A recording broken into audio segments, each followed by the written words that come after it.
ছোট্ট পাপার 1 বছর পূর্ণ হওয়ার দিন। নমস্কার সবাইকে, আশা করছি সবাই ভালো আছো, সুস্থ আছো। আমাদের সেই ছোট্ট ত্রিশান বাবুটির 1 বছর কিন্তু পূর্ণ হলো, তাই বাড়িতে ছোট করে কিছু আয়োজন করেছিলাম। সেরকম কেউ নয়, রিলেটিভ কেউ ছিল না, ওই পাড়ার 2-1টা বাচ্চাকে নিয়ে বাড়ির লোক আর ওর মামা বাড়ির লোক, আর কেউ না। কারণ মামা বাড়ির লোককে না বললেই নয়, কারণ 1 বছর হয়েছে, নাতির জন্মদিন বলে কথা, তাই তাদেরকে একটু বলা হয়েছিল।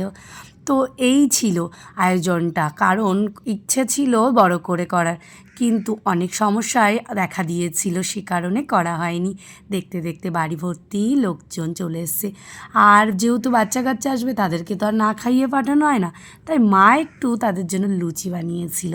পাপান যেহেতু দুপুরবেলা ঘুমায়নি, এখন ঘুমিয়ে পড়েছে, ওকে ওঠানোর চেষ্টা করছি, উঠছে না। তো কি করব, ওর ওঠার অপেক্ষা পর্যন্ত আমরা অপেক্ষা করছি। এদিকে বড় বাবুন তো খেলার জন্য, নাচার জন্য ব্যস্ত। ওর জেঠুন কিন্তু এই গিফটটা ওকে বার্থডেতে দিয়েছে, যেটুকুনি সামর্থ্য যা পেরেছে সেটাই দেওয়ার চেষ্টা করেছে, তাই সেটাই সকলকে দেখানো হচ্ছিল। এখানে বাড়ি ভর্তি লোক, তাই প্রত্যেকের সাথে গল্প করার জন্য চেষ্টা করছিলাম। আর জন্মদিনের সময় সব বাচ্চা কাচ্চাকে ডেকে আনা হয়েছিল, আগে থেকে কাউকে বলা হয়নি, কারণ করবো না জানি, ওই আবার আগে থেকে কি বলবো। আর বাবানকে হাসানোর চেষ্টা করছি সবাই মিলে। এবার কেক কাটার সময় হয়েছে, কেক কাটতে কাটতে 9টা বেজে গেছে, তাই কেক তো ছোট মানুষ, তাই বড় দাদা হিসেবে দাদাই কেকটা কাটিয়ে দিচ্ছিল।